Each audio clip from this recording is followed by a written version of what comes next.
Good morning, guys. In the last session, we discussed about what is logging and why we need to go for logging. Logging is the process of storing application execution details to a file. Okay. The process of storing application execution details to a file is called as logging. And the main purpose of the logging to understand runtime behavior of the application. When customers are accessing our application, how it is working in the background, to know that information, we are going to use logging in our project. There are several logging frameworks available in the market like log4j, log4j2, log4j, log4j2, logback, logstash, like that. There are several frameworks available. So when you are going to work with logging, the architecture we need to understand. So that is logger, layout, appender will be used in order to generate log messages of our application. So Java class, our Java classes will use logger objects. Logger object will provide the methods to generate the log messages. Then layout will be available. Layout will represent what is the format of the message, simple layout and pattern layout. And the next one, appender will be available. Appender is used to write the log message to the destination. So we have console appender, we have file appender, and we have JDBC appender also. And the next one, we discussed about what is logger, what is layout, what is appender, and we are able to implement logging in the Spring Boot application. So in the Spring Boot project also, logging is implemented. When you run the boot application, by default, the log messages are printing on the console. When you run the boot application by default, log messages are printing on the console. Okay, and we can implement the logging in our Java classes also. Yesterday we have created one Spring Boot application. In that Spring Boot application, we have taken REST controllers. In the REST controller, we have implemented logging. So first we are getting logger object by using logger factory. Okay. Then by using logger object, we are calling the logger methods. Then the log message is printing on the console. In the Spring Boot, by default, pattern layout will be used and the console appender will be used. So by default, pattern layout and console appender will be used in the Spring Boot. Okay. If you want, you can change that also. Yesterday, I have changed it by using property in the properties file, logging.file.name is equal to app.log. When you configure this property, it is going to print the log messages to the log file. It will print the messages to the console as well as it will print the messages to the log file also. Are you clear with my point? Whatever we have implemented in the yesterday session, are you guys able to practice Spring Boot logging? Yes, sir. Yes, sir. Yeah, we are good. Next one, logging levels available. Log levels concept is available. So to generate the log messages, we are going to follow multiple levels. So this concept is called as log levels in the logging. When you are performing the logging, then it will work based on the log levels. Log messages will be stored, log messages will be generated based on the log level of the application. So there are several methods available. Debug method available, info method available, trace method, warn method, error method. Like that, there are several methods are available. Log messages will be stored to the log file based on log level. Okay. So logging having several levels. So we have several levels in the logging. What are the levels available in the logging, guys? First one, trace. Okay. Then debug. Then info. Then warn. Then error. So these are the log levels, guys. These are called as log levels. When you implement logging, the log messages will be generated based on log levels only. So what are the log levels available? Trace, debug, info, warn, error. Like this, there are multiple log levels available. Like this, there are multiple log levels available: trace, debug, info, warn, and error. Here, what is the purpose of trace? Trace is used to store every line execution details. So when you want to perform the logging with the tracing, okay, so how each and every line is getting executed, to trace the details, then we are going to use trace level. Okay, so what is the meaning of that? Example, we are going to call logger.trace. Logger object we are going to get now, we are going to call logger.trace message. Whatever the message that you want to send, you can send it. So for every log level, there is a method in the logger object. Log messages will be stored to the log file based on the log level. There are several log levels available: trace, debug, info, warn, error. Trace is used to store every line execution details. Logger.trace, the message will be generated. Next one, debug level is available.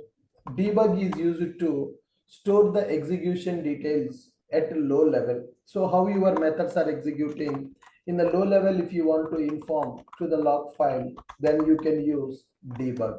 Logger.debug, we can write a message like this.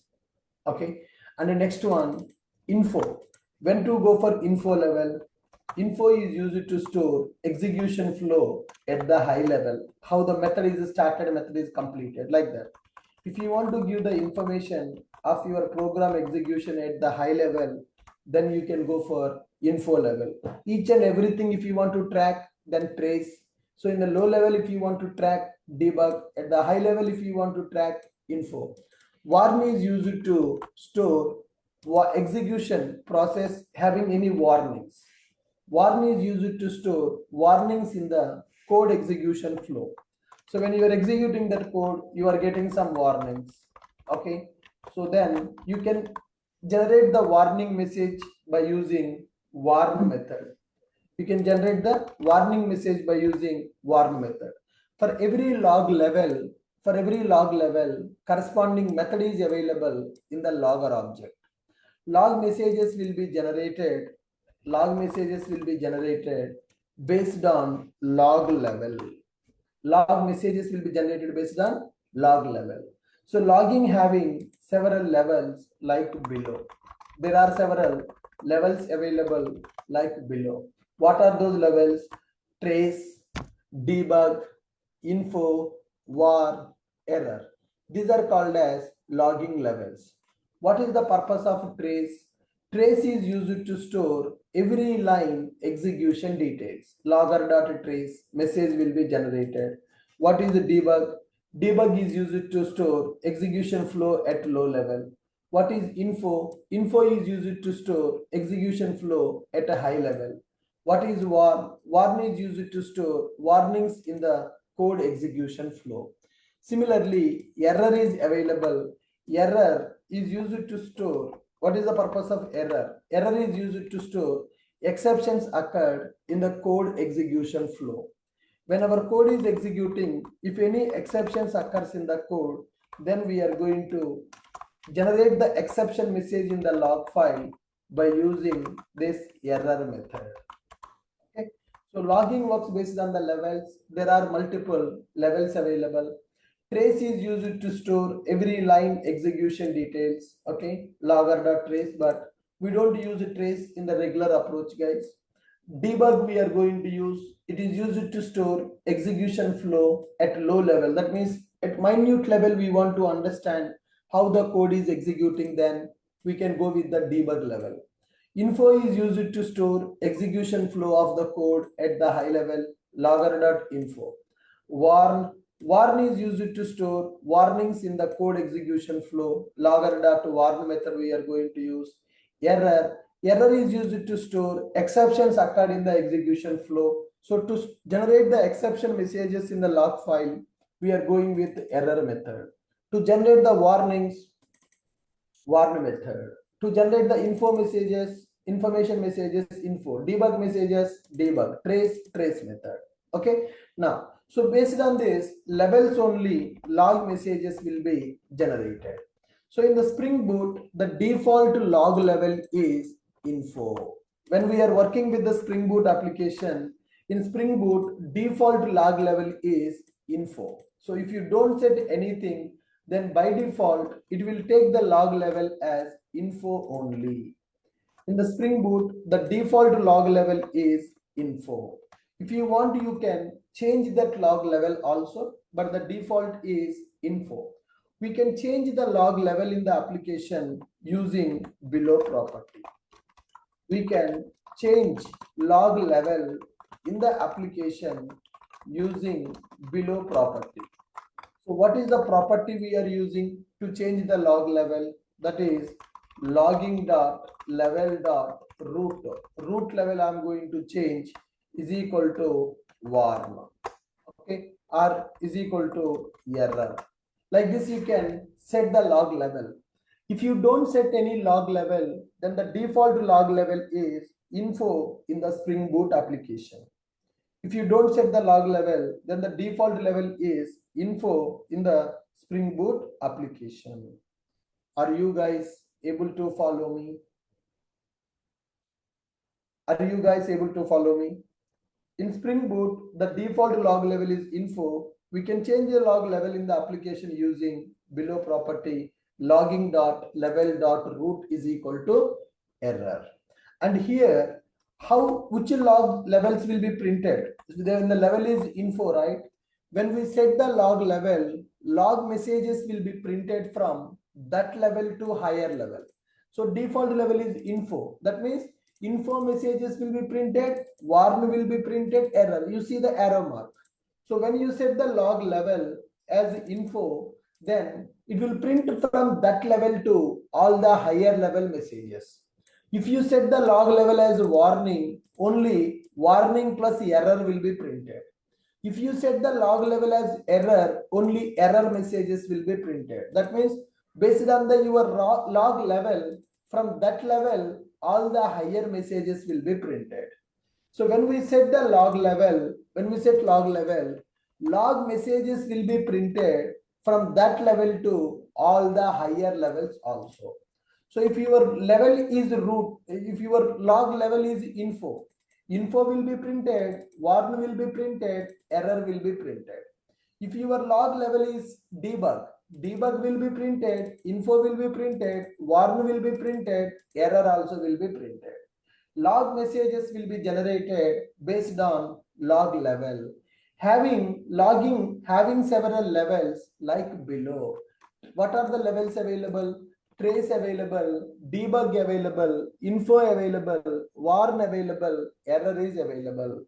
What is the purpose of the trace? Trace is used to store every line execution details. Logger.trace, the log message will be generated. Debug. Debug is used to store execution flow of the code at the low level. Info is used to store execution flow at a high level.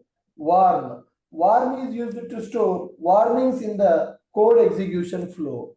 Error. Error is used to store exceptions occurred in the execution flow. Okay. So in the Spring Boot, the default log level is info. And we can change that level in the properties like logging.level.root is equal to error. And when we set the log level, log messages will be printed from that level to all the higher levels also. Are you guys clear with my point? What is log level and how it is going to work in the background? What is log level and how it is going to work in the background? Now see here, we have our Java application developed by using Spring Boot. So in this application, we have REST controllers, welcome, execution started, info. Now let me write some debug also here, logger.debug. Now I'm writing this is welcome debug message. This is welcome debug message I'm writing. Okay. And similarly, here I'm writing this is welcome warn message. This is welcome error message.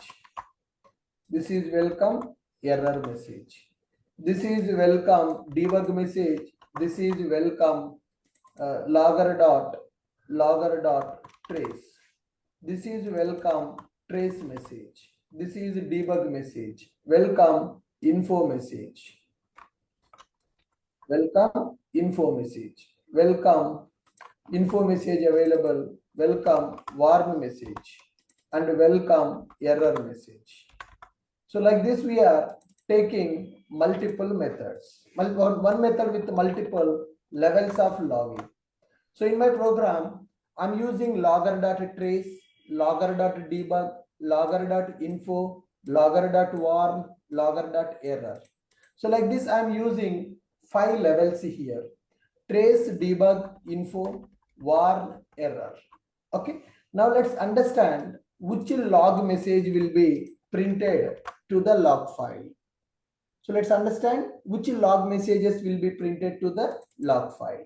So this is my Spring Boot application. Start class is available. Let me go and execute my start class. Right click, run as boot application. It is having a web server. So Tomcat server will be started with the port number 8080. Tomcat server is started with the port number 8080. Then we can see boot log messages printed. It is saying that application started, Tomcat started, and port number 8080. Clear that console. Clear that console. Now go here, localhost colon 8080 slash welcome. Localhost colon 8080 slash welcome. We got the message. Now go to console. Can you see here what messages are printed? Info printed, warn printed, error printed. Is it printing trace and debug messages? No. In that method, trace available, debug available, info, warn, error. All the 5 levels available. But which levels are printing? Come on, guys, please respond. One error. Info, warn, and error. Why trace and debug messages are not printed? Because in the program, trace available, debug available, info available, warn available, error available. But what message is printed now? Only info, warn, error. Why only info, warn, error message is printed? Why not trace and debug?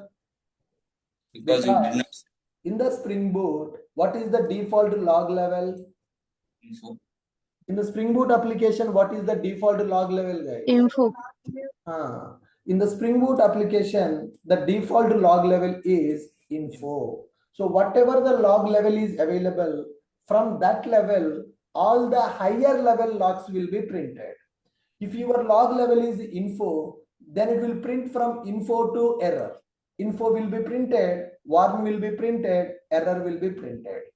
If your log level is warn, then what will happen? Warning and error only will be printed. If your log level is error, only error messages will be printed. So log messages will be generated based on log level. There are several levels available for the logging: trace, debug, info, warn, error. Trace is used to store every line execution details, logger.trace. Debug is used to store execution flow at the low level, logger.debug. Info is used to store at the high level, logger.info. Warn, it is used to store warnings in the code execution flow. Error, used to store exceptions occurred in the execution flow. In the Spring Boot, the default log level is info, guys. We can change log level in the application by using a property logging.level.root is equal to error. When we set the log level, log messages will be printed from that level to all higher levels also. How to change it? Yes, I will set this. Logging.level.root is equal to some another level. Okay, go to the resources, properties. Yeah, root is equal to warn I am setting. What is the meaning of warn? When I set the log level as warning, then what will happen, guys? only one and error will. One and Then error. one and error Error message. messages will be printed. Now, so you see, earlier whenever we start the application, some logs of the Spring Boot will be printed on the console, run as boot application and see. The Spring Boot message is printing or Spring Boot message is also not printing. Not printing. Spring Boot message is printing. Spring Boot messages are not printing. Not printing. Why they are not printing? Because root level is warning only. Why they are not printing? Because of Root level is warning. receiving. Those messages will print at the info level. But what is the Info. level of our application now? What is the log Higher level of level. our application now? One level. So that's why they are not printing. Okay. Now go here, refresh, send the request. Yes, done. Now you see what messages are printing. Only warn and error messages are printing. Info is also not printed. So whatever the level you set, from that level, higher levels only will be printed. Now my level is warn. So it is printing warn messages and error messages of our application. If you set the level as a debug, so many messages will be printed.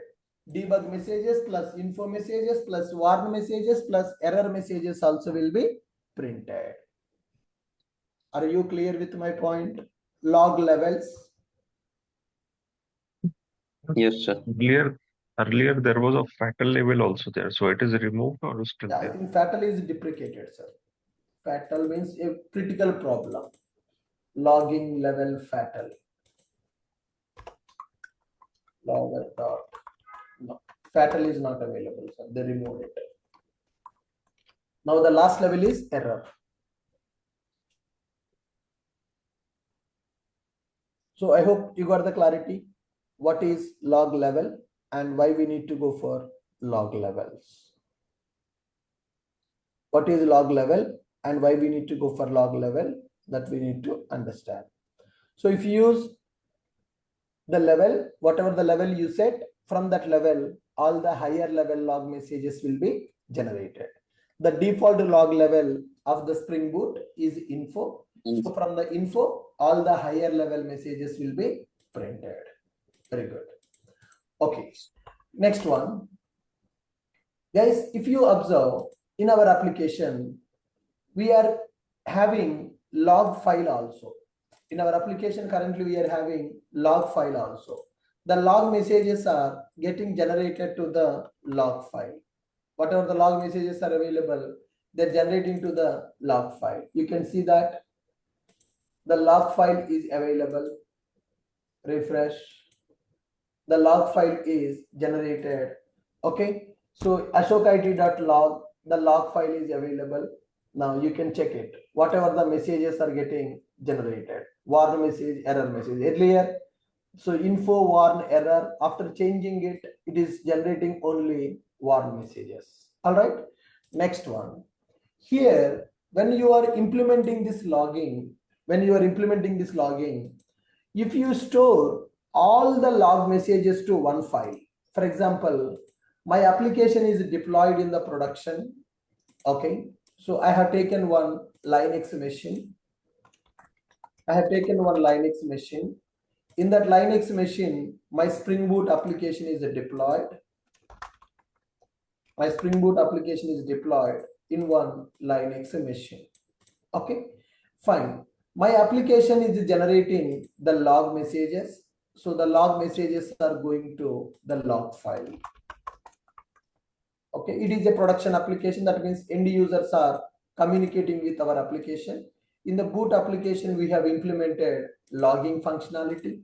So how we have seen the log levels and all, we implemented logging in our application. Then customers are accessing our application daily. So many customers are coming to our application. Our business is running. So people are accessing our application to perform the operations in the application. So continuously requests are coming to the application. Application code is executing. Log messages are generating. Those log messages are going to the log file. Okay. So daily 10,000 people, 20,000 people are accessing our application. Daily 10,000 people, 20,000 people are accessing our application. so many log messages are getting generated. So many log messages are getting generated. So if you store all these log messages to the log file, then after 1 month, our log file size is going to become very, very, very big. Okay. So if you are storing all the log messages to the single log file, after over a period of time, after 1 month, after 2 months, after 3 months, for example, let's take an example. How many people will use WhatsApp daily? How many people will use WhatsApp daily? Billion people. Billions of people are using WhatsApp, right? Millions, billions of people are using WhatsApp on daily basis worldwide. So how many log messages will be generated for 1 hour in the WhatsApp? How So many log many. messages will be generated for WhatsApp in 1 hour? Millions and billions. TBs of data will be generated. Okay, so if you consider 1 month logs of the WhatsApp application, if you consider 1 month logs of WhatsApp application, a huge file will be created. So is it easy to read the data? Is it easy to read the data? Such kind of huge files, guys? No, First of sir. all, our system will support to open such kind of huge files data. Our machine will not support for that. Our machine will not support for that. Okay, so here when you are generating the log messages to a file, okay, today it is fine. In the class only I am accessing my application, 5-6 messages are generating to the log file. But think about real time. Our application deployed in the production, customers are accessing our application daily. So many messages are getting generated. Okay, so after 1 month of time, what about your log file data? 100 GB, 1000 GB log file data will be available. If your log file is having 100 GB, is it easy to open that log file? Is it easy to read that log file? Is it easy to analyze that log file? Come on, guys. No. Is it easy? Is it easy No. to read that log file? If your log file is having 500 GB data, then 1 month, from 1 month your application is running. From 1 month, every day customers are accessing your application, your code is running, log messages are generated, log messages stored to the log file.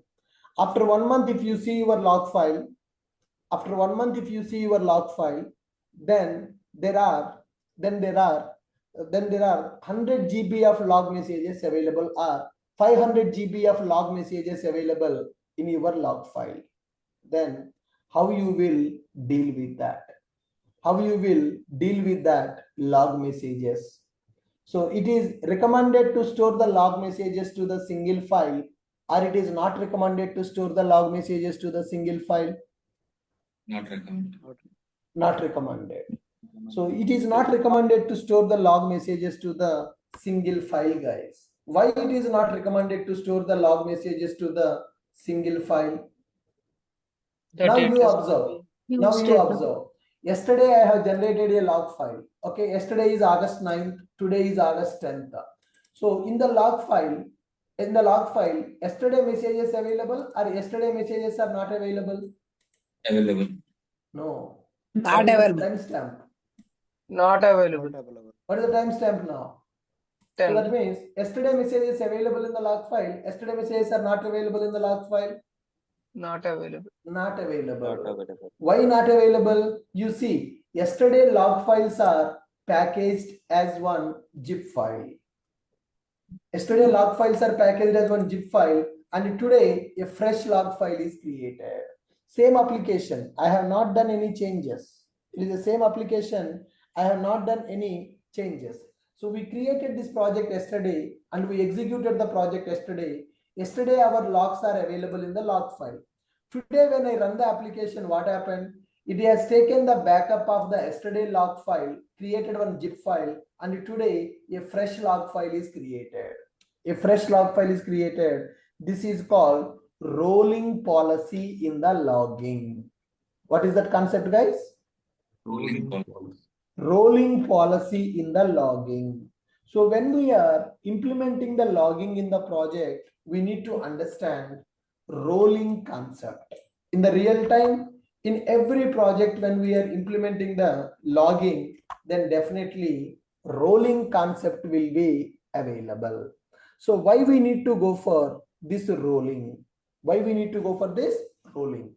If we use single log file, if you use single log file to store the log messages, then after few days, our log file size will become very, very big. Okay. If we use single log file to store the log messages, then after few days, log file size will become very, very, very big. Okay. Are you getting my point? If we use single log file to store the log messages, then after few days, log file size will become very, very, very big. If the file sizes keep on increasing, every day code is executing, every day business is running. Okay. If file sizes keep on increasing, then it will become difficult to open and to read that file data. Okay. So in our project, logging is available, log file is created, log messages are storing to the log file. If you use single log file to store the log messages, then after a few days, your log file size will become very, very big. If file sizes keep on increasing, then it will become difficult to open or to read that file data. So then how to avoid this problem? Instead of storing the log messages to the single file, what we will do? We will store the log messages into multiple files, guys. Okay. So this is called rolling policy. Instead of storing the log messages to the single file, we are going to generate multiple log files. You see my application. Yesterday my file is available with the data. Yesterday logs kept as a backup, and today one more log file is generated. This is called rolling only. So that means every day rolling. Every day new log file will be created. Today log file is available. Today messages will be stored to one file. Again, when the tomorrow log message generated, so yesterday's file data will be stored as a backup in the zip file, and today log messages will be generated in the new log file. So like this, rolling concept will be available when we are going for the logging. So if you use single log file to store the log messages, then after a few days, log file size will become very, very, very big. If a file sizes keep on increasing, then it will become difficult to open or read that log file data. Then what we need to do? To avoid this problem, we will use rolling mechanism. To avoid this problem, we will use rolling mechanism. That rolling mechanism we can implement in two ways, guys. When we are working with the logging, then definitely we need to implement rolling for the logging. Rolling means I want to generate the new log file. I don't want to store everything in the single log file. I want to generate the new log file. For that, we need to go for rolling. So what is that rolling? That rolling we can implement in two ways, guys. One is size based rolling and another one is time based rolling. One is size based rolling and another one is time based rolling. Size based rolling nothing but, so when the log file is generated, after storing 1 GB of data, then go for the new log file. Don't store more than 1 GB data in the single log file, because if you store so much amount of data in the single log file, that will become very, very difficult to understand. It will become difficult to read the data from that file. So that's why we need to implement rolling concept in the project. In the real time, for every project, logging will be available and rolling also will be available. Rolling we can implement in two ways. One is size based rolling, another one is time based rolling. Size based rolling is used to create new log file. Once old log is reached to the given limit, then we are going to create the new log file. Okay, so size based rolling is nothing but after reaching the given limit, then it should create the new log file. Size based rolling is used to create a new log file once old log file is reached to given limit. Example, I configured logging with rolling, that too size-based rolling. So if you store all the log messages to the single log file, then the log file size will become very, very, very big. If the file sizes keep on increasing, then it will become difficult to open or read the log file data. So to avoid this problem, we will use a concept called rolling concept. Rolling we can implement in two ways, guys. One is called size-based rolling, another one is time-based rolling. Size-based rolling is used to create new log file once the old log file is reached to given limit. Then next one, what is time-based rolling? Time-based rolling is used to create a log file every day. Every day, when the date is changed, then immediately I want to create a new log file. So we can go with the rolling appenders, rolling file appender. To configure the rolling, we are going to use rolling file appender. Rolling file appender, nothing but that will roll the log messages to the new log files. Either size-based rolling or time-based rolling you can configure. So logging with the rolling. So if you use one file to store all the messages, the size of the file will increase. It will become difficult to manage that file. Okay, so to avoid this problem, we will use rolling mechanism. Rolling we can implement in two ways. One is size-based rolling, another one is time-based rolling. Size-based rolling is used to create a new log file once the old log file is reached to given limit of 1 GB. And a time-based rolling is used to create every day new log file. To configure the rolling, we will use rolling file appenders. And where to configure this rolling, guys? We can configure the rolling in two ways. We can configure the rolling in the two ways. One is in our application.properties file only we can configure. Within our application.properties only we can configure the rolling concept. If you don't want to do that, then there is another option which is recommended, logback.xml. So in the Spring Boot, we are going to use logback as a default logging framework. So there are several logging frameworks available: log4j, log4j2, logback, and logstash. Spring Boot will use by default logback. So that's why you can configure your logging information in the logback.xml file so that people will not touch that file. So that is separate, a dedicated file to configure the logging in our application. So you by default you no need to configure, but if you want customization, then you can configure your logging information with log rolling information in the logback.xml. This logback.xml we will keep inside resources folder. So we will keep this logback.xml inside main resources folder of our application. Okay, so in this logback XML, what we are going to do, this logback.xml file is used to customize our logging in the project. So what is the layout you want to use for your application? What is the appender you want to use for your application? What is the level you want to use for your application? So all the logging related information you can configure in one file. That file is called logback.xml. It is used for customization of our logging in the project.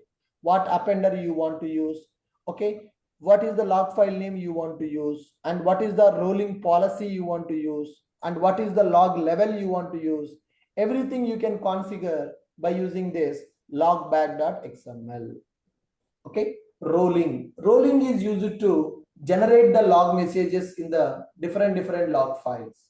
How many ways we can do that rolling? Rolling we can implement in two ways: size-based rolling, time-based rolling. Size-based rolling is used to create the new log file once the old log file is reached to given limit.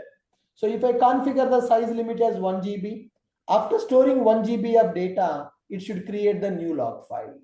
Okay, so if you don't want to go with the size, then you can go for time. I will configure time-based rolling, then every day new log file should be created. So by default, time-based rolling only working. So yesterday log message is available in one file and it has taken as a backup. and today new log file is created. Automatically it is taking time-based rolling. Automatically it is taking time-based rolling. That's why yesterday messages are not there in the today's log file. Yesterday messages are taken as a backup. You can see one zip file is created, gun zip file is created. So tomorrow again one more with the timestamp. August 9th logs available in one file. Today logs, latest file. Again, when I run the application tomorrow, then it will take the 10th August file as a backup and it will create the new log file. That is a default implementation in the Spring Boot. So in the Spring Boot, logback is available. In the Spring Boot, logback is available and it is working with the rolling. And what kind of rolling is working by default? Time-based. Did I configure any rolling in the properties file, guys? Did I No. configure any rolling in the properties file? No. Then No. why it is working like that? It is a default. They already know that if you store the data in the single log file, it is very difficult to maintain. If you store the data in the single log file, it is very difficult to maintain. So that is the reason they are doing like this. All right. This mechanism is allowed We are in this going to ID keep or this any ID. logback.xml. So where we can customize this rolling concept in the logging, logging customization where we can do in two places we can do. One is by using properties file, but it is not recommended. Okay. What is the best approach to customize the logging? Logback.xml. So that logback.xml is used to customize logging in our application, and we will keep that logback.xml under resources folder. We'll keep that under resources folder. So what will be there in the logback.xml? In the logback.xml, we are going to configure below components. What will be configured? Rolling file appender. We are going to configure rolling file appender with the policy. Okay. Then log message pattern, layout customization. What information you need in the log message? That log message pattern we are going to configure here, and logging level, log level. Okay. These are three details we are going to configure inside our logback.xml. These three details we are going to configure inside our logback.xml. Okay. Now, so if you go to logback.xml sample file, guys, you no need to by heart this, guys. In the internet, you can take it. Logback.xml file. By default, it will start with a XML file. It will start with a tag called configuration. Logback.xml will start with a tag called configuration. Then inside that, what is the appender you want to use? The appender details we are going to configure. Then next one, root level we are going to configure. What is the root level that you want for your application? And inside the appender, we are going to configure rolling policy. What is your rolling policy to generate the log messages? This is the high level structure of our logback.xml. You don't need to by heart this file, not required. Just to have the idea what is rolling and why we need rolling. Rolling is used to generate the log messages to the new log files. You can do size-based rolling, time-based rolling, and you can mix them also. Size and time, whichever comes first, then it will applicable. So to work with the logback.xml, you need to write a tag called configuration. Inside the configuration tag, appender will be available. Then inside that, rolling policy will be configured. Then after, root tag will be available to configure the details. So here, appender, what is the name of the appender that you are going to take? Appender name, I'm going to use rolling file appender. Okay, whatever the name that you want to use, rolling file. What is the class? To perform this rolling, file appender class is required, right? So with the package name, we need to configure, guys. Package name dot rolling file appender. I will give the package name. Rolling file appender will be available. And what is the log file name that you want to generate? What is the log file name that you want to generate? File, something like this, ashokid.log I want to generate. Ashokid.log I want to generate. Then encoder. Encoder is basically the pattern that you want for your log message. So encoder is used to configure the pattern of our log message. I told you layout, right? That layout we are going to configure as a pattern. The layout of the log message we are going to configure as a pattern. And rolling policy. So what is the rolling policy you want? That class we are going to configure. So time-based rolling or size-based rolling. Here also it is a predefined class. We are going to configure size and time-based rolling policy. Size and time-based rolling policy we are going to configure. And some properties we are going to configure here. Okay. What is the name of the file pattern that you want? Every day new file is creating. What is the file pattern? File name pattern. So you see the file name pattern here. Log file name with the date it created. Log file name with the date it created that file. So similarly, you can configure the new pattern. When the new log files are generating, what is the pattern that you want to follow? File name pattern you can configure. And the next one, max file size limit. Okay, max file size. If I give 1 GB, then after 1 GB limit reached, then it will create a new log file. Then max history. How many old log files you want to maintain? So 30 days logs I want to maintain, 30 old log files. When the 31st log file is created, then the new log file will be deleted. So max history, I want to keep 30. When the 31st file is created, then the old file will be, the first file will be deleted.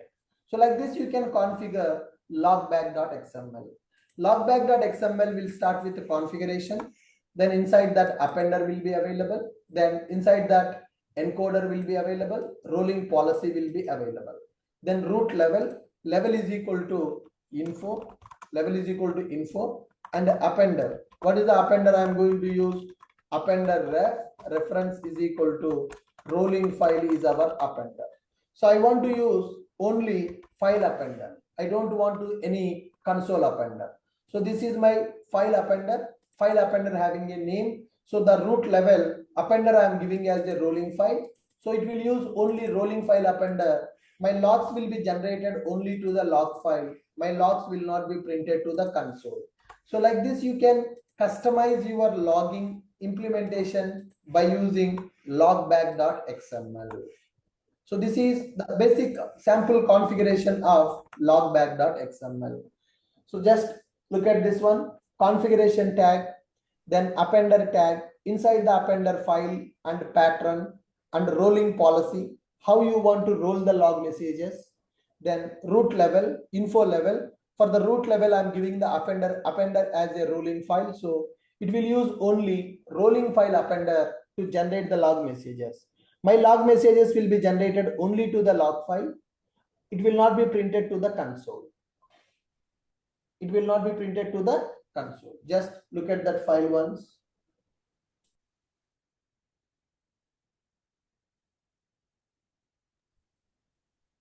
Sir, what is rolling file there, sir? File name. It's just name of the appender. For this appender, we are giving that name we are configuring as a reference. Okay, sir. Here in the encoder, you are providing the pattern, and in the rolling policy, you are providing the pattern. What is the use in both sets? So here it is a file name pattern, that is a message pattern. The line number 222, the pattern is for the message, log message pattern. In the line number 225, that is the file name.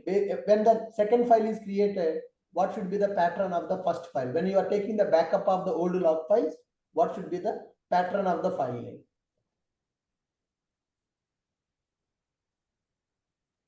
So what is PKG here, sir? So that is the package name. So just I have written the class name. Na?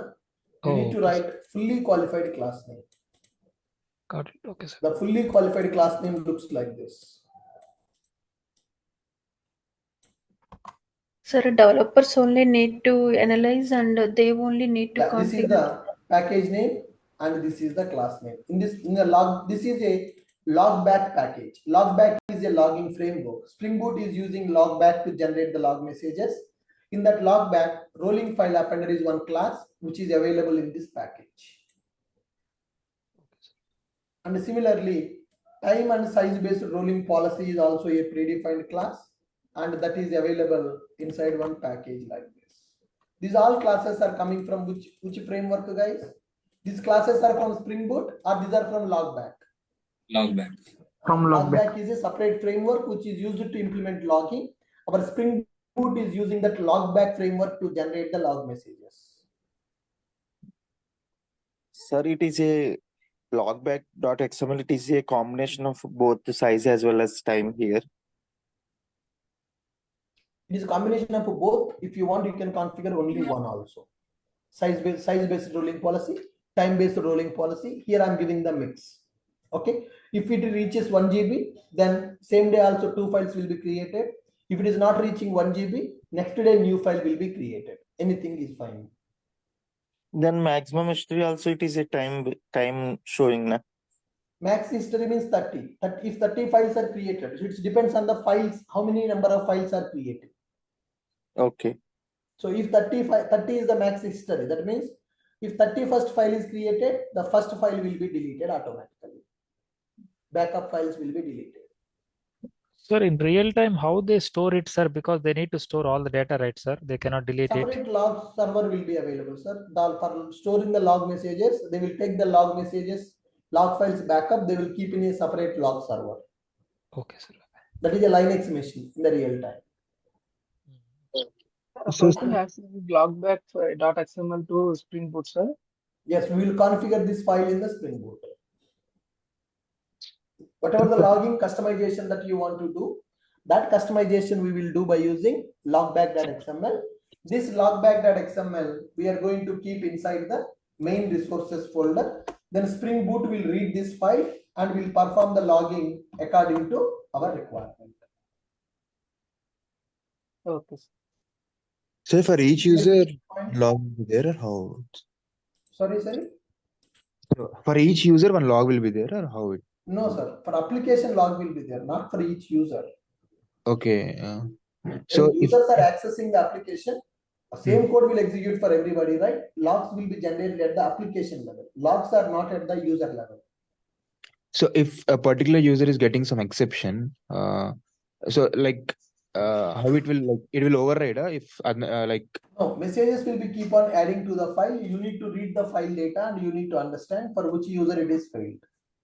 Okay. That is log analysis. Okay. Oh, okay.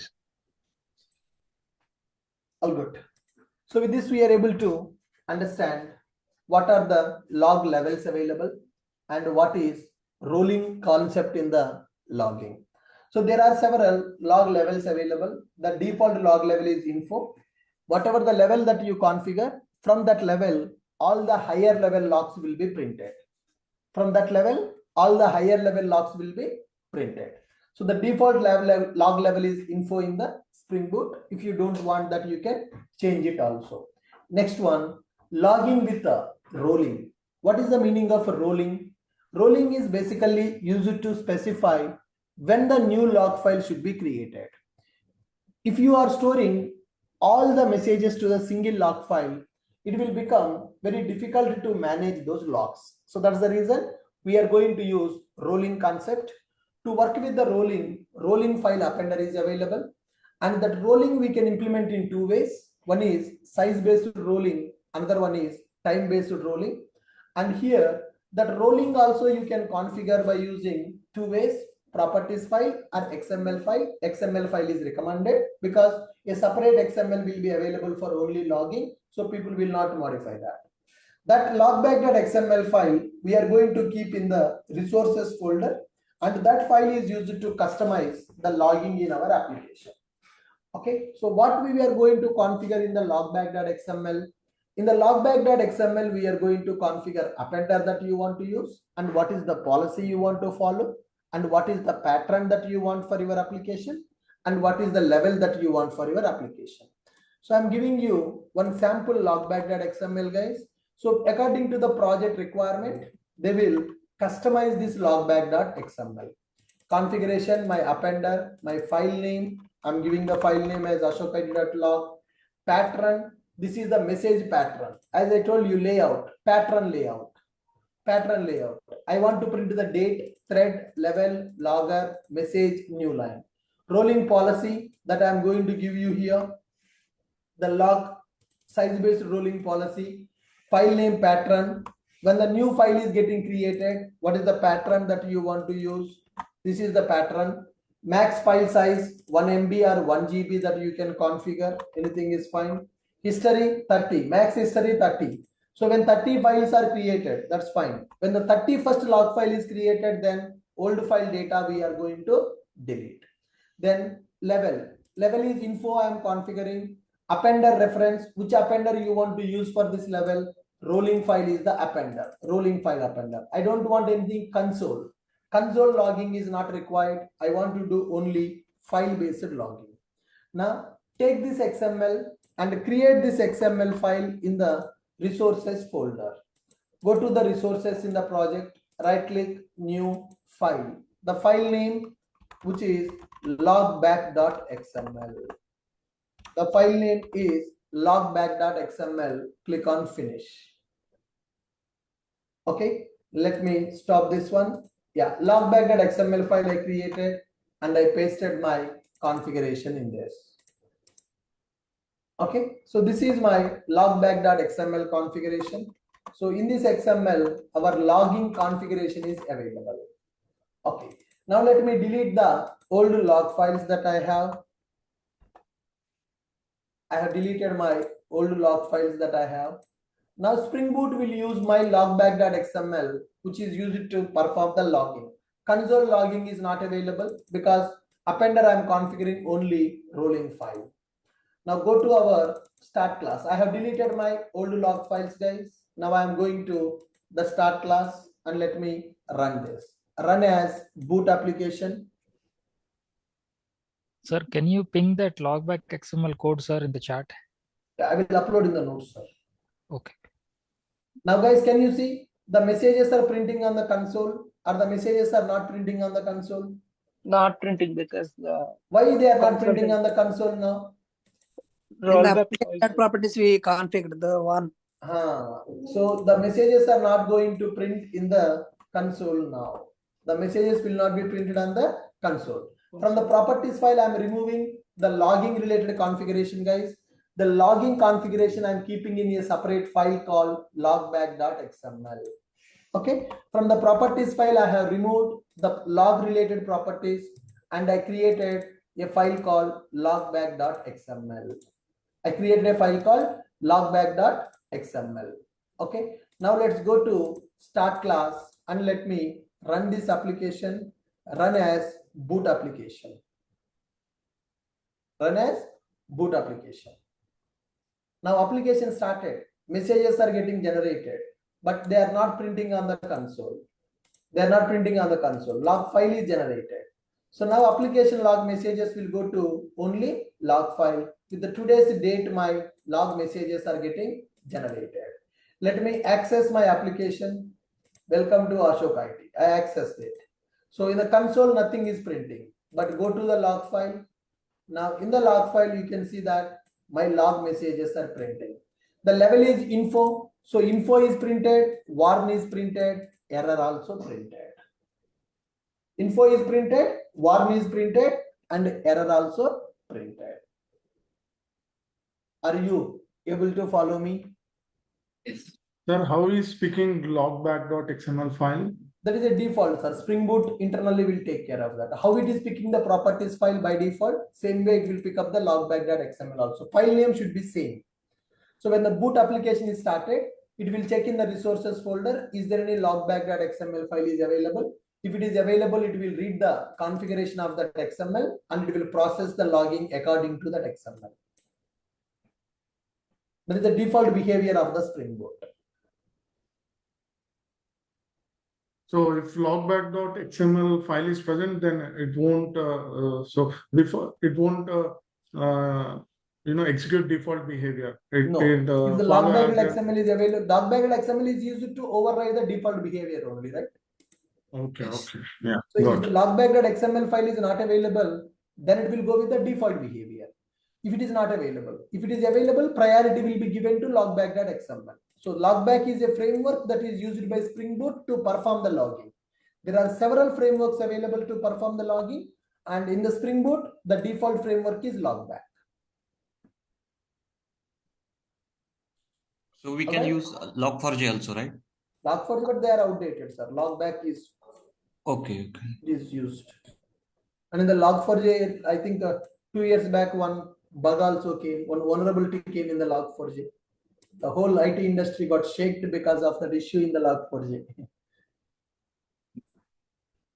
Do you know what is the vulnerability that happened in the log4j? What identified by the people? Search in the YouTube. You will find a lot of videos regarding that. There was one bug in the log4j. Hackers can hack the application if the log4j is available in the project. Then later point of time, they fixed that bug and they have given the latest version. So sir, is there any compulsion to file name should be logback.xml only? Yes, sir. The naming convention is important, sir. Then only it will read. Okay. Sir, once you told that logback.xml code will be find in Google, or we have to write all the code? You can copy, sir. You can copy from the Google logback.xml. You can take this file also. I'm giving in the notes. Okay. You don't need to by heart this file. It's not required. Nobody will ask you to write this file in the interview. They will ask you, what is your rolling policy for the logging? That question they will ask you. You should know what is rolling, what is appender, what is layout, what is pattern, what is the policy, what is the level. Okay, so those things we are configuring by using logback.xml. Okay, guys, fine. So yeah, I will take the questions at the end, sir, please. So if you're asking the questions in the middle, the flow will be disturbed and we can't complete the topic. You got my point? Please cooperate. Sure, no problem. Yeah. So we as of now, we understood what is logging. The logging is a process of storing the execution details to a file. So this is very, very important in the real-time project, because when we are running a lot of applications in the real time, when we are running the application in the real time, multiple customers are going to access our project. So with the help of this, we can identify root cause of the exceptions. So to implement this logging, we have several logging frameworks in the market, right? So log4j, 4j2, back, stash, like that. And we are using logback, which is the default in the Spring Boot. Then architecture also we have seen, guys. Logging architecture we have seen. Logger will be available, layout will be available, appender will be available, and a destination will be available. Logger is a class that is providing several methods to generate the log messages. Layout, which is used to represent the pattern. Simple layout means basic message will be printed. Pattern layout means customization we can do for the message. Appender, that is used to write the message to the destination. Console appender, file appenders are available. Console appender is used to write the message to the console, and file appender is used to write the message to the file. And that too, we are using rolling file appender. I don't want to store all the messages to the single file. I want to store the messages to the multiple files. That's why we are going with the rolling file appender concept using rolling policy. And that rolling policy also we can do in two ways: size-based rolling and time-based rolling. So size-based rolling means after the given limit is reached, the new file will be created, and time-based rolling means every day new log file will be created. And this logging is going to work based on the levels, guys. So there are several log levels available: trace, debug, info, warn, error. The default log level in the Spring Boot is info. Whatever the level you set, from that level, all the higher log levels will be printed. Okay, the next one, in the Spring Boot, the default level is info. You can customize that also. Then rolling policy we understood, and we discussed about logback.xml. So what is this logback.xml? What is this logback.xml?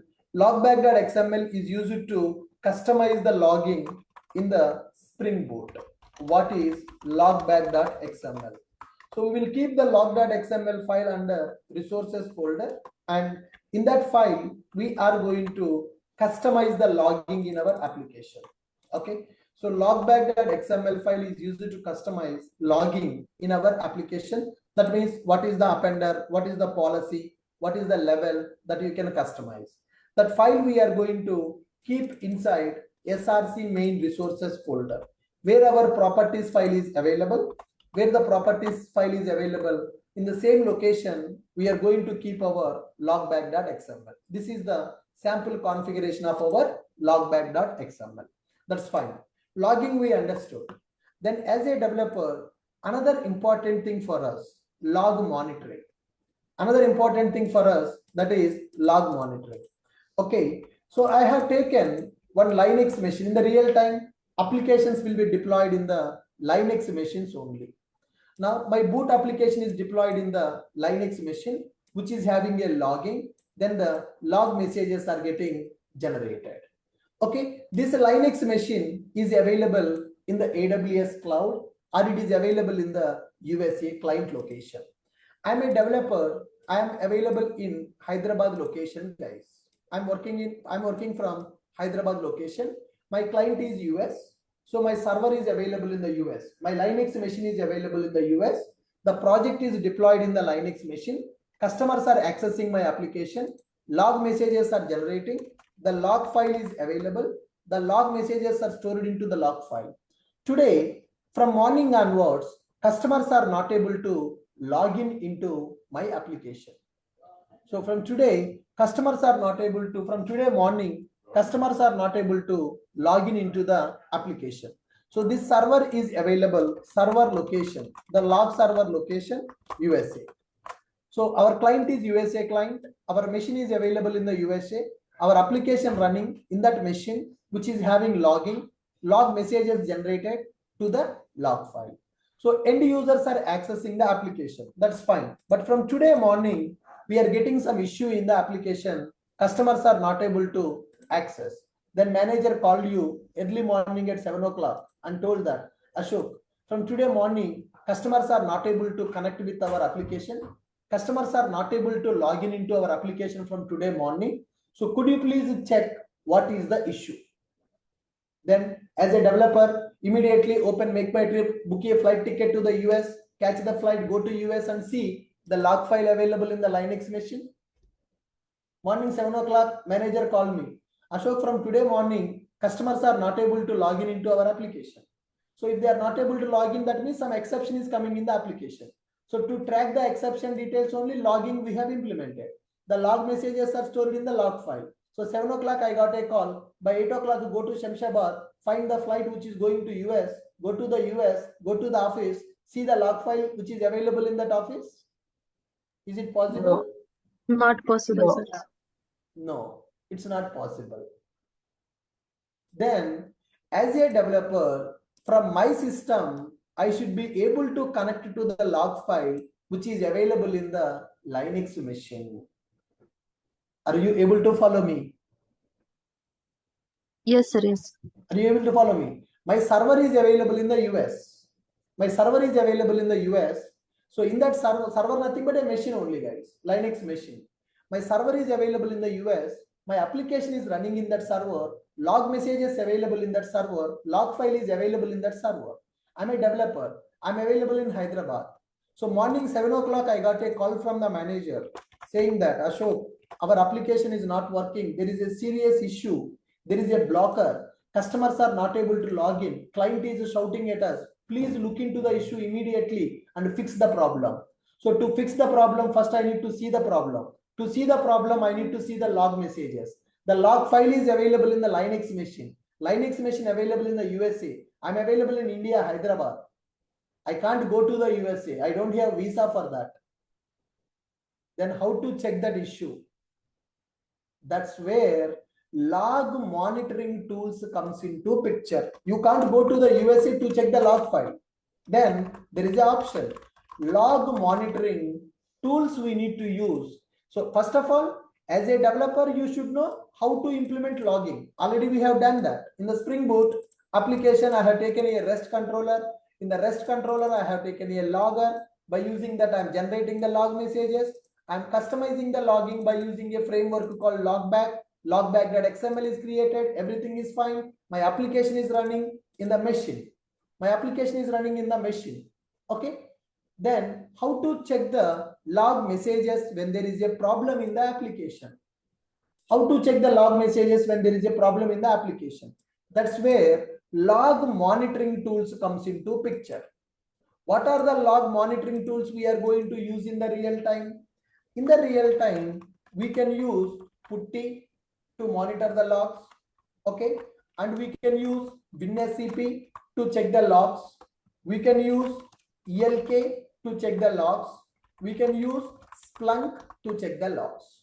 These are called as log monitoring tools, guys. These are called as log monitoring tools. Putty, WinSCP, ELK, and Splunk. Putty and WinSCP tools are used to connect with the Linux machine, guys. So through CLI, if you want to monitor the logs, then you can go with the Putty and WinSCP software. If you want to check the logs by using some UI, user interface, then you can go with the ELK and Splunk. So these tools are used for log monitoring. So what is the meaning of log monitoring here? As a developer, you should know how to implement logging, and you should know how to monitor the logs also. So log monitoring, it is the process of reading or observing log messages available in the log file is called as log monitoring. Log monitoring is the process of reading or observing the log messages. Okay. It is the process of observing or reading the log messages.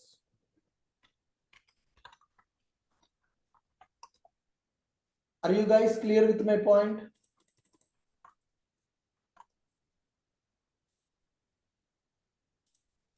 Are you guys clear with my point? What is the meaning of log monitoring? Can anyone tell me what is the meaning of log monitoring? To observe the logs of the log monitoring is basically used to monitor the log messages of our application. So there are several tools available to perform the log monitoring. So in the real time, where the log files will be available, where the applications will be deployed in the real time, applications will be deployed in the Windows machines, or applications will be deployed in the Linux machines in the real time. Linux machine. Will be deployed in the Windows machines or will be deployed in the Linux machines? 100% it is deployed in the Linux machine. It is a process of reading or observing the log messages available in the log file. That is called log monitoring. Okay. So now to perform the log monitoring in real time, log files will be stored in Linux machines only. Okay.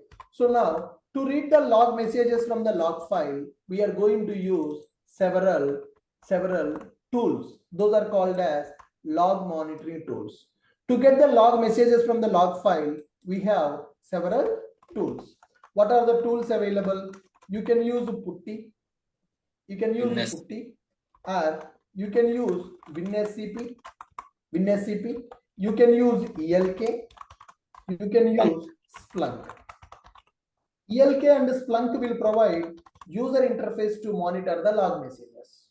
Okay. ELK is open source. Elasticsearch. ELK stands for Elasticsearch. L stands for Logstash.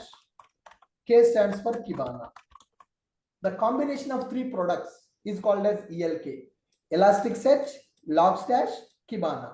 They are used to monitor the logs of our application. Splunk is very powerful advanced log monitoring software. This is commercial software. You need to purchase the license of the Splunk in order to use it for the log monitoring of your application. In all the MNC companies, people are going to use Splunk only to perform the log monitoring. That is a commercial software. Company will purchase the license of the Splunk to perform the log monitoring. So if your company is startup, if you don't have a budget, then you can set up ELK stack to monitor logs of your application. Elasticsearch, Logstash, and Kibana. The combination of these three products is called as ELK, that will provide user interface to monitor the logs of your application. Then WinSCP, it is WinSCP and PuTTY, they are used to connect with the Linux machines. WinSCP and PuTTY used to connect with the Linux machines. So can I show you how to connect with the PuTTY to the Linux machine, and can we see the logs of the one Linux application, one application, guys? Can I show you that PuTTY option now? Yes. Yes, sir. Yeah, Yes, in the sir. real time, how we are going to connect. So guys, what Linux machine I'm going to connect is, I cannot connect with my company Linux machine, but I connect with our Ashok IT Linux machine. For Ashok IT, we are developing a new website by using Spring Boot. So currently it is in the testing phase, guys. Test.ashokit.in home. So this is my new application which I am developing by using Spring Boot and Angular. So currently testing is going on for this application. This application is not live for the users to access. Mostly in another 1 week, at least by this month end, I will bring this new application. This new application developed by using Spring Boot. Existing Ashok IT website that you are using, it is developed in the PHP. Okay, so but I want to redevelop this application by using Spring Boot and Angular with microservices. So almost development completed. We are in the testing phase of this application. So this is a test.ashokit.in, which is in the testing mode, test phase. I'm running this application in the Linux machine. I have taken one Linux machine and I am running this application in that Linux machine, and I mapped that application to the domain name also. Now I will connect with my Linux machine where this application is running. Okay, and I will show you the logs of that. So when you go for real time, they will share the log server details with you. Okay, now I have my log server details. I'm going to the PuTTY. PuTTY is a software which is used to connect with the Linux machine, and this is the IP address of my Linux machine. Click on open. It is asking the username. I will enter my username is root, password which is a secret. Okay, yeah, I'm pasting my password and connect. So with this, I'm able to connect with my Linux machine. Now let me go to the location where my log file is available. Home Ubuntu machine I'm using. Now you see there is one nohook.out is available. This is the log file of my application. Now I want to see this log file data. Then cat file name. If I use a cat file name, now you can see all the log messages of my file. So these all are the logs of my Spring Boot application. See here, there is some exception is occurred. So as I told you, application is going with the testing mode. So these are the messages. SQL syntax. So student ID does not have a default value. We are trying to insert one record into student table without a primary key value. So that is the exception we are getting. Okay, and you see here there is another exception, could not execute the statement. Could not execute the statement. So database related exceptions we are getting. Okay, so student ID does not have a default value, does not have a default value. I think for one of the table entity class, primary key is missing. That's why we are getting these exceptions. So these all are the log messages of my application I'm getting by using log file. If you want to get the last 10 log messages of the file, tail command we are going to use to get the last 10 lines of the log file. If you want to get the first 10 lines of the log file, then we are going to use head file. Head command. This is the first 10 lines of the log file that I am getting. So this is my Spring Boot application which is running. Spring Boot application which is running. Okay, so as a developer, you should have the knowledge on the Linux. As a developer, you should have the knowledge on the Linux. Then only you can monitor the log messages like this. I have the knowledge on the Linux. So that's why I'm able to connect with my Linux machine by using PuTTY, and I'm able to get the log messages. For the JRTP people, so some people already learned Linux. For some people, Linux is pending. We will discuss these Linux topics. These are very, very, very important to monitor log messages of your application. So what is the purpose of WinSCP and Putty here, guys? Putty and WinSCP softwares are used to connect with the Linux machine.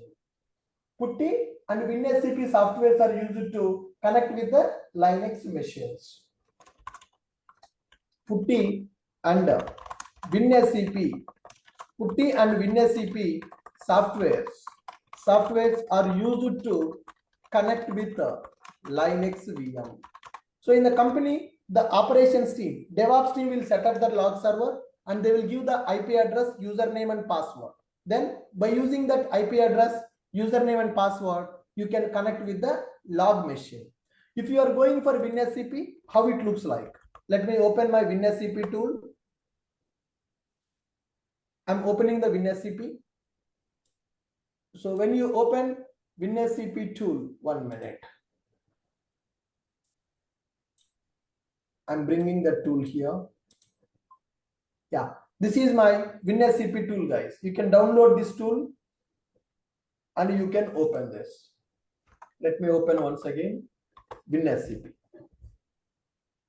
That is a GUI tool which is used to connect with the Linux machine. Yeah, it is asking the which machine you want to connect. Linux machine IP address I am giving, port number, username, password. Click on login. So with this, I'm able to connect with the Linux machine. If you see the left side, my Windows machine is available. Right side, my Linux machine is available. In the Linux machine, these are my jar files of the Spring Boot application which I am running, and this is the log file that I have generated.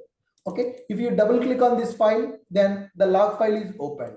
These are the log messages of my application. These are the log messages of my application. And you can see, so see here, currently everything is storing in the single log file. Currently everything is storing in the single log file. Still I have not implemented rolling policy. These are the logs which generated just now. Today, these log messages are generated. So like this, the log file is available to store the log messages of my application. So by using WinSCP, you can connect and you can download the log file also. If you want to download the log file from the Linux machine to Windows machine, just drag and drop. From the Linux machine, I'm downloading that file to my Windows machine. So WinSCP is used to do like this, file transfer. You want to upload the file from Windows to Linux or Linux to Windows, directly drag and drop you can do. But if you want to read the logs based on the time and all, then you need to connect it to that machine by using Putty. Putty is one open source software which is used to connect with the Linux machine. Once you connect with the Linux machine, you check where the log file is available and you use Linux commands to get the data from the log file. So cat command space file name, which will give the complete data of the file from top to bottom. Head command, which will give you first 10 lines of the file. Tail command, which will give you last 10 lines of the file. JRTP people, do you remember? We spent almost 10 days for Linux. Yes, sir. Yes, sir. Do you remember all these commands? Yes, sir. What is the purpose of cat command? To Print display the all the To read the log file. To Whatever read the the file. data from the log file. Complete data we can read from the log file by using cat command. What is the head command? To This print is the the top first 10. top Yeah, 10 What is the log head message. command? It To will get the display the top log. 10 lines. What is the tail command? Last Display 10 lines last of 10 lines. from the log. I want to print the lines which contains exception keyword. grep. What is the command? Grep. Grep What hyphen exception I I want? exception. Grep hyphen I exception. What is the file name? No hook that out.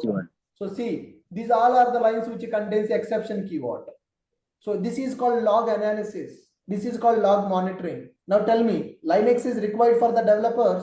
Linux is not required for the developers. Must required. Required for the Must and should for It's the required. developer.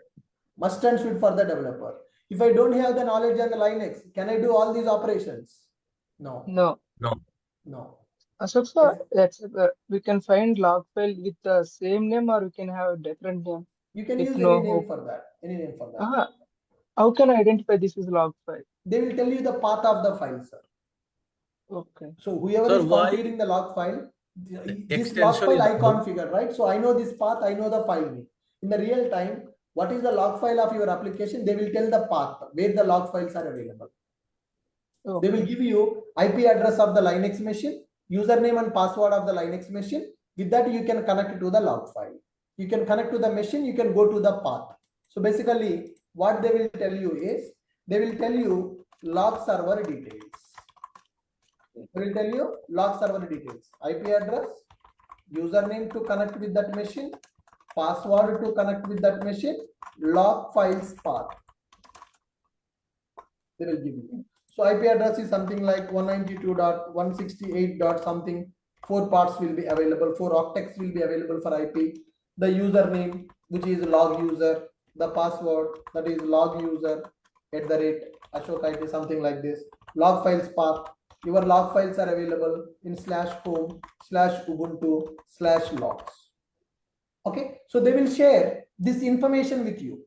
Then by using this information, you can connect to that log server machine by using putty. I have connected. Okay, I will show you once again how to connect with the log server by using putty. Observe carefully. Observe carefully. My application is having a logging. My application is running in the Linux machine. In that machine, my log file is generated. It is available in the USA. Now I am using Windows machine, but my application is running in the Linux machine. That Linux machine is available in the USA. I'm in Hyderabad. My project is getting some problem. As a developer, I need to connect with that my machine, and I need to check what are the problems available in the application by reading the log file. So this is called log monitoring. So what is a log monitoring? Log monitoring is the process of reading or observing log messages available in the log file. So in the real time, log files will be stored in the Linux machines only.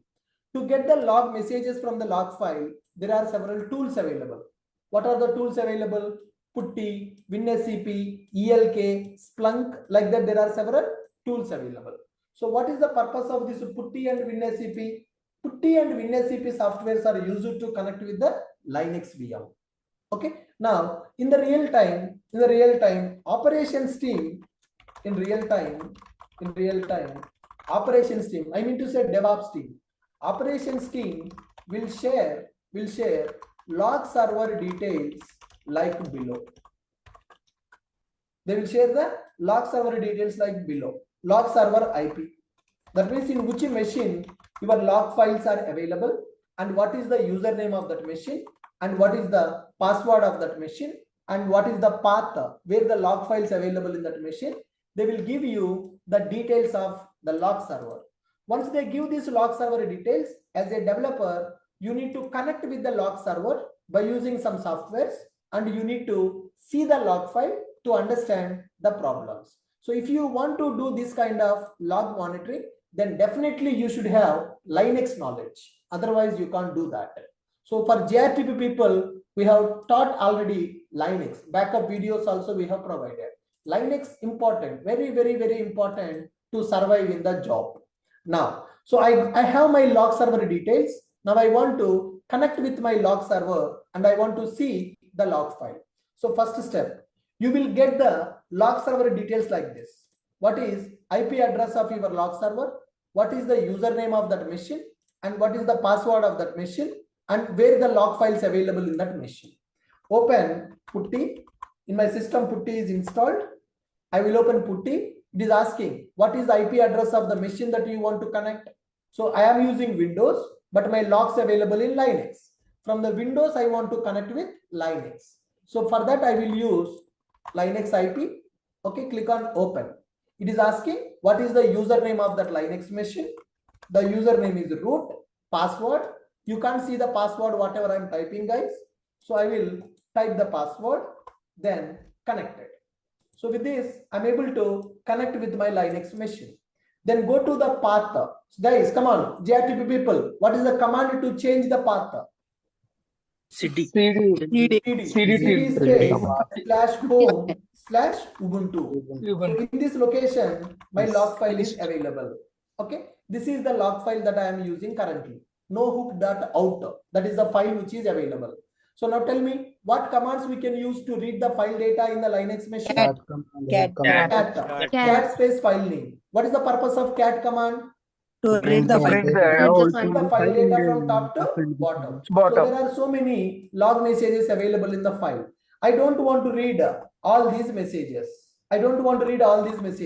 I I want to get the last 10 lines only.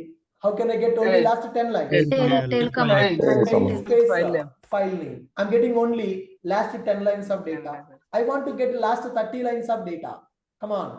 Fast. Tail and specify the lines. Tail Then number hyphen M 20 number name. file.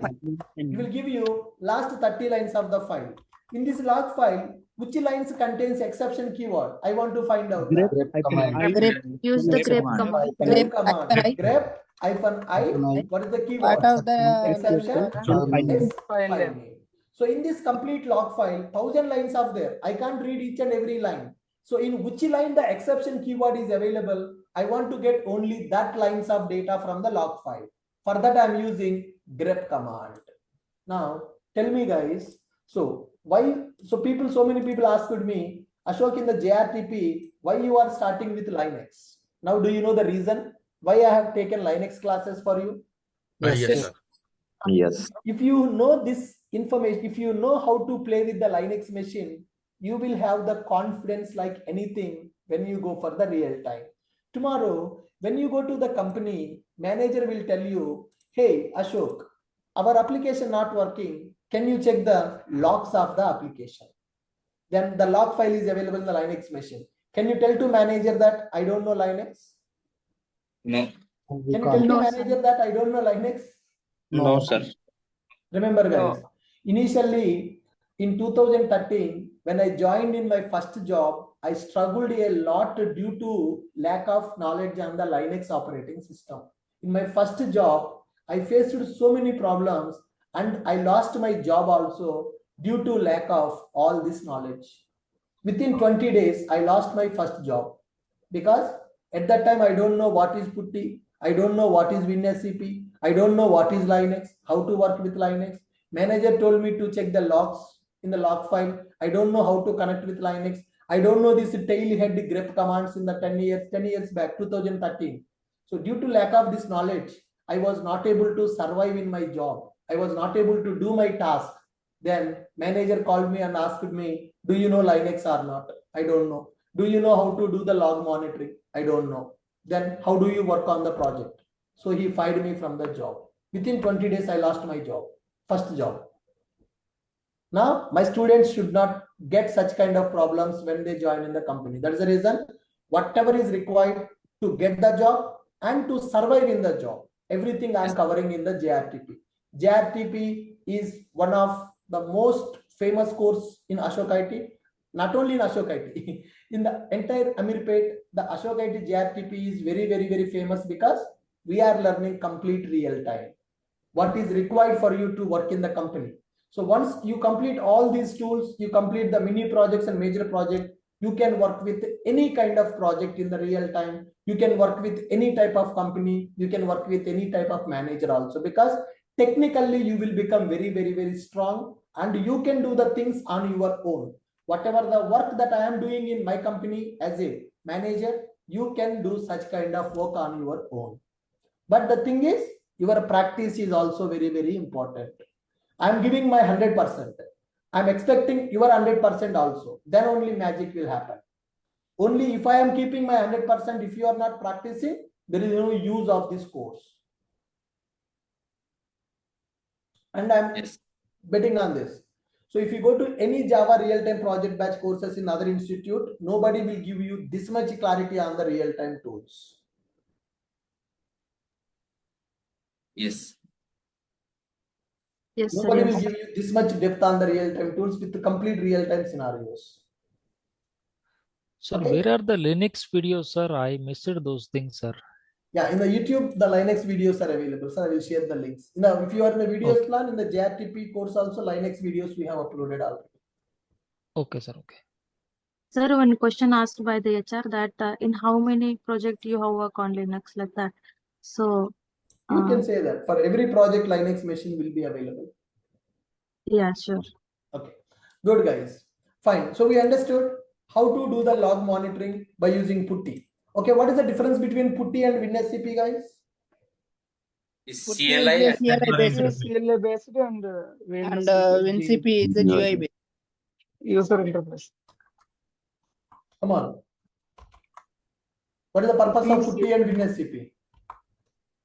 Monitor the logs. Connect with the Linux. Yeah. Used to connect with the Linux VM. Yes. And PuTTY is CLI based. Is CLI based? WinCP is the GUI based. It's UI based. Yes. PuTTY is CLI based and WinSCP is GUI based. So if you want to execute the commands, then you can go with the PuTTY. If you want to download that file, whatever the log file that you have, if you want to download it, then you can go with the WinSCP. And in the real time, so some people don't want to work with this PuTTY and WinSCP. They don't want to execute the commands to get the log file. Then those people will go with the ELK and Splunk. ELK is the combination of Elasticsearch, Logstash, and Kibana. Splunk is a commercial software which is used to monitor the logs of the application. So in our course, ELK is included, sir. So in the coming classes, I'm going to show you how to set up the ELK software and how to get the logs of our application. And next one, Splunk is available. Splunk is a commercial software. Splunk is commercial software, but here I can't purchase the license of the Splunk software, guys, but I will show you how to use that Splunk. When I was working in my previous company, when I was in Deloitte company, I worked for Deloitte for 4 years, guys. So when I was in Deloitte company, I have recorded one video when I am monitoring the logs by using Splunk. If you go to Ashok IT old videos, log monitoring video, I have uploaded 5 years back. This video I have recorded in my office laptop when I was working in the Deloitte. Okay, now let me show you how we are going to use the Splunk. Basic idea you will get what is the Splunk and how I am going to use the Splunk software.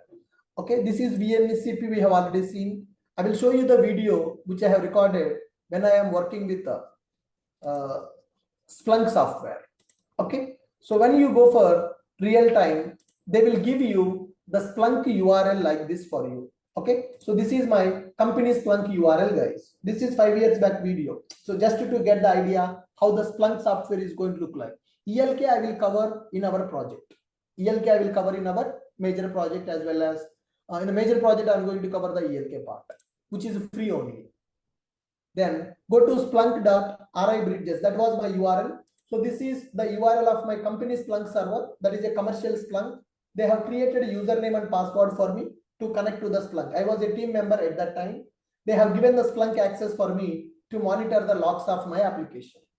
So through GUI, through user interface, you can monitor the logs. Okay, so my Splunk software is loading. The URL and credentials available. Yes. So this is my Splunk. I connected with my Splunk software. Search and reporting. So using that Splunk, I will get the logs of my application. Splunk is very advanced commercial log monitoring software, guys. So in the company, separate Splunk admin team will be available. Who will set up this Splunk? Who will load the logs to the Splunk server? Who will create the users in the Splunk and all? They will give the Splunk server URL, username and password for you. Using that, you can connect with the Splunk and you need to write the Splunk queries here. Using the Splunk queries, you can get the logs. Last 30 minutes logs, last 15 minutes logs, last 1 hour logs, last 7 days, last 30 days, today log, week to date, previous year, previous month, like this. So based on the requirement, you can get the logs of your application by using Splunk, which is a commercial software and very advanced log monitoring software, which is used in the real time. Mostly in the MNC companies, this Splunk software will be available for every application. So you have the lot of options to filter the logs. Now I'm filtering the logs by using a Splunk query.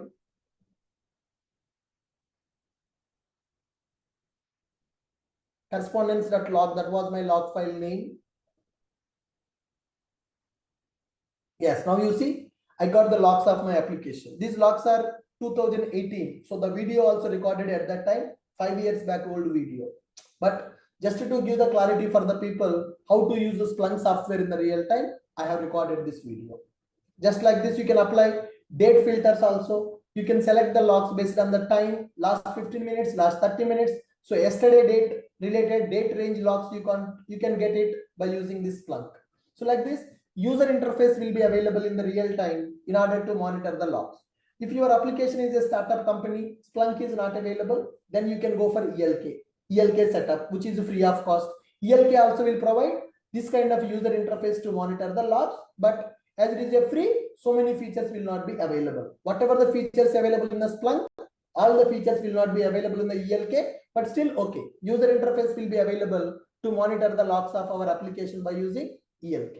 If you don't have the ELK also, then Putty or WinSCP you can use. Putty or WinSCP you can use. Putty is used to execute the commands, Linux based commands you can execute, and you can get the log messages. If you want to download the log file directly from the Linux machine to your Windows machine, WinSCP you can use to download the log file directly. I'm closing my Putty.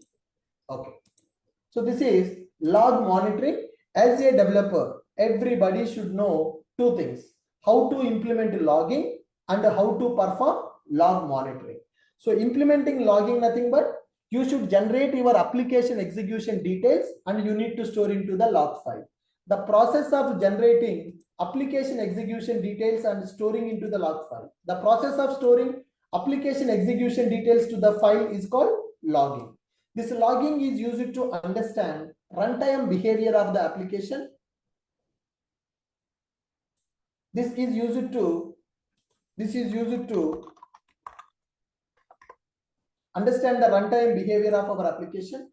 Okay. Once the log file is generated with the log messages, then log monitoring tools will be available. They are used to monitor the log file data. Whenever some problem occurred, then we need to troubleshoot that problem.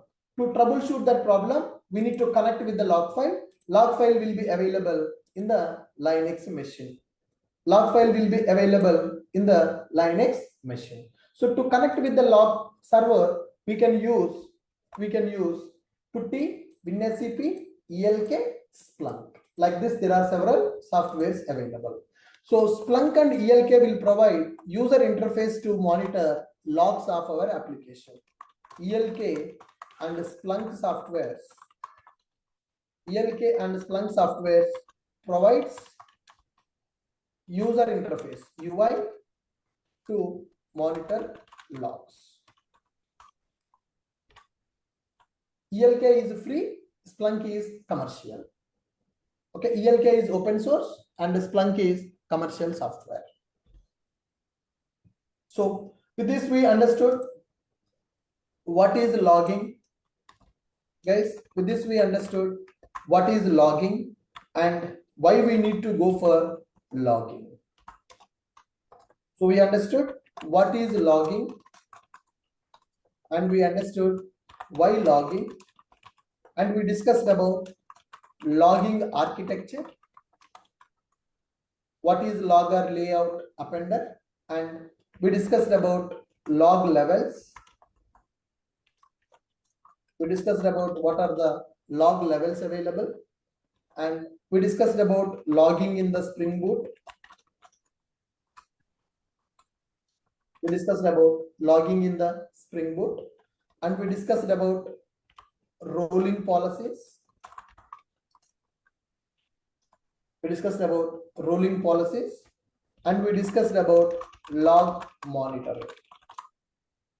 Okay, log monitoring we can do with the Putty and we can do with the WinSCP. Putty and WinSCP, they are used to connect with the Linux machine. So when you connect with the Linux machine by using Putty, the CLI commands that we need to execute. The CLI commands that we need to execute when you connect with the Putty. Okay, so if you want to connect with the Linux machine through GUI, then you need to go with the WinSCP. You need to go with the WinSCP.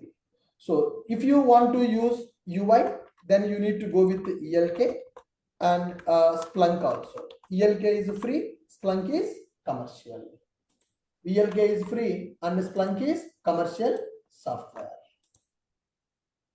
Are you able to follow me? Yes. Yes, sir. Yes, sir. Yes, very good. So with this we understood what is log monitoring and why we need to go for this log monitoring. Sir, once we got the bugs, how will fix and push that, sir? You need to see the log message and you need to see what is the problem. Then you need to fix that problem. So it will be in the production server. Will they give me permission to make changes? Yes, yes.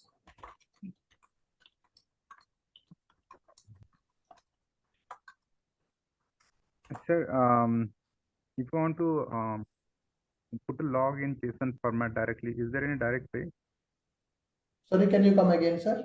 So if you want to put the logs in the JSON format like name hello pair, is there a direct way or I have to code for that, like to log? No. Can you come again? I did not get your question. So if I want to format the logs in the JSON format, like name hello pair, and then put into the log file. Then you need to write your custom logic, sir. Default will not be available for that. So one of the challenge like on WAS, right? Like we're trying to use ELK to monitor the log, but then on WAS, it doesn't accept the format that we have from the log file. Rather, we have to specifically convert it to JSON. So that's the reason. Like yes, you need to convert that separately. By default, it is not possible. What about on the cloud, like ECS, like wherever log files will not go in the form of key and value. Log files will not go in the key and value pairs. It will go with the normal data only. Okay, on ECS, does it directly accept any kind of format other than? Yes, any kind of format it can accept. Okay.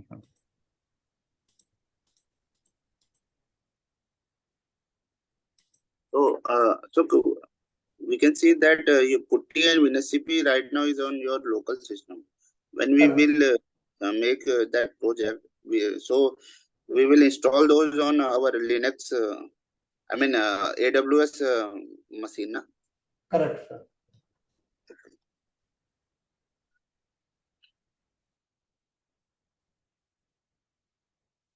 Sir, to practice on putty, can we connect to any server, sir?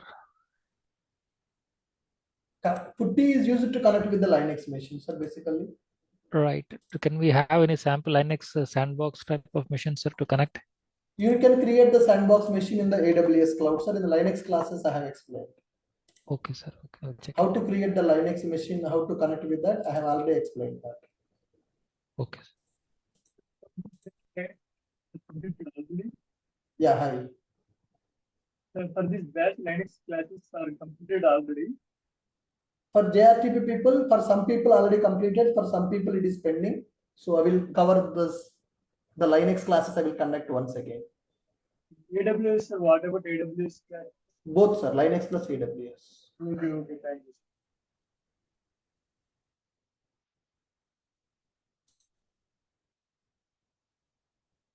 Yeah, so guys, with this, we understood what is logging and what is log monitoring, these concepts, right? What is logging, what is log monitoring, and how to perform the log monitoring also, we covered as part of this. Okay, so with this, I'm stopping for today. And tomorrow morning, there is a Java 17 free workshop at 9 a.m. guys. I hope you already got the link for the Java 17 features workshop. So if you're interested, you can attend for that workshop tomorrow morning. That will be taken care by other trainer. We have our next JRTP class on Monday. So Monday we will see what is the new tool or new topic that we are going to start. Sir, that ELK tool, can you explain? ELK I will explain, sir. Yes. Sir, as you told that due to vulnerabilities, log4j has been outdated. So the logstash and logback is extension of log4j or they have fixed that issue, sir. That issue is not there in that. In the logback, we don't have that issue. Logback and logstash is extension or replacement? Replacement. Okay. SL4J. Sorry, sir, can you come again? About SL4J. Yes, sir, I will explain that, sir. In the Monday session, I will cover the difference between log4j and SL4j. Okay.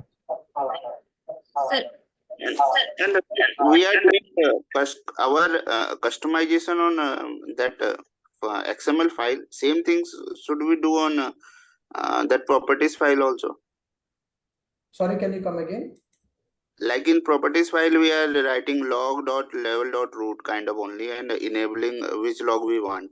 So instead of doing that in the properties file, we are going to do that in the XML file, logback.xml. Here we are enabling that level info. You can No, change it. in XML file, we are doing some customization also in rolling policy, na?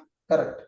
So same things how we do on properties file. Yes, in the properties also you can do the customization, but it's not recommended. So we don't do that. If you type logging, then you will get all the properties that you want to do the customization. Logging pattern file, logback, rolling policies, total size, max history, max file size. Like this you can configure. These are the properties available. But in the real time, we don't do like this. We'll go with the logback.xml. Okay, I mean, why don't we do that? I mean, So properties Because file we are already keep on changing. Na?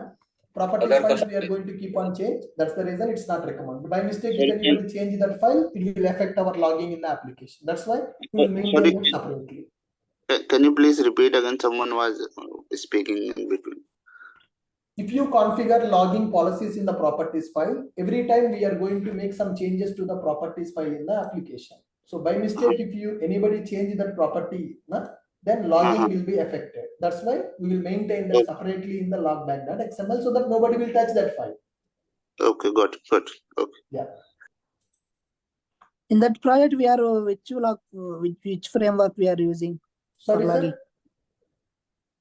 In our course, which logging framework we are using? Logback. That is whatever I have used, logback. Same thing in the project also, we are going to use the logback only. Okay. Thanks. Sir, I have one doubt. Yes. So it's related to GitLab. In STS tool, so under Teams, I see two pull commands actually. So what is the difference? Which one to take? Pull is to get the latest updates, right? Okay. So if we take the STS tool, right, under Teams, there are two pull commands, two pull options are there. Sir, it's So better which one? to do from the Git bash. From the STS is a lot of confusion. Directly do it from the Git bash for you. When I'm doing the project now, then I will explain from STS how to do the operation. For now, you can do it from the Git bash. Okay. So what is the difference between GitLab and GitHub? GitHub is a version control software. The GitLab, more advanced features, pipelines you can execute from the GitLab directly. Okay. Okay. So we didn't cover GitLab in the Git Yes, sessions. sir. I have not covered as of now. Correct. GitHub and Bitbucket I have covered. Yes. So are we going to We'll see, learn? sir. Actually, it's not included in the syllabus. If I get some time, I will complete the syllabus, whatever I have promised. That is the additional topic. At the end, we can see that. Okay, sure, sir. Sir, does the GitLab is some extension when you say it, right? Like, is it like the command that we executed, right? Pull, push, and to build everything that is getting pipeline and automatically? Yes, in the pipelines you can integrate in the GitLab. So whenever you do the code changes, directly you can execute the pipeline from the GitLab directly. More advanced features are available in that. Jenkins is also same, right, sir? Jenkins, yeah, Jenkins is also can do the same thing. Okay. Jenkins, we are going to learn. Sir, one doubt. Ah. Are there any classes happening in the night time for the Angular? Yes, sir. 8 p.m. Angular classes are happening. Yesterday, No, sorry. there was no class. No, sorry. Morning times. Oh, I connected from US. Okay, morning currently not available, sir. Okay, actually, The I could batch not is able to scheduled at evening join. currently. Whenever the morning batch, currently it's not there. We will see. Can we Sir, join in the future batches? So go through the video, sir. If you go with the future batch now, then major project you will not understand, sir. Because major project we are going to develop as a full stack application, right? If you don't learn the Angular now, then you can't understand the major project development. Yeah, a little bit. You need to cover the videos at least. sir, I would like do to we get have the. today class for 9:30 class? Yeah, we have the Spring Boot class also. Yes. Sir, one doubt actually. Yeah. Last doubt. Sir, I would like to get the backup videos of the previous classes. This talk to admin team, Spring sir. They Boot. will explain the process. So I need to write an email or. Yeah, write an email and talk to them. They will tell you what is the process. What is the mail ID? ashokitschool@gmail.com. Okay. Today Angular class is going on evening. Yes, sir, it will be there. Okay. Okay, thank you guys. Sir, do we have Spring Boot class today? Yes, Thank you, we sir. have. We have Spring Boot class also, guys. Okay.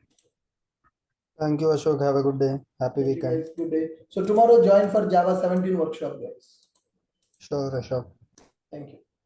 Yes, sir. Bye. Do we have to go to institute or Sir, it's online class today, sir.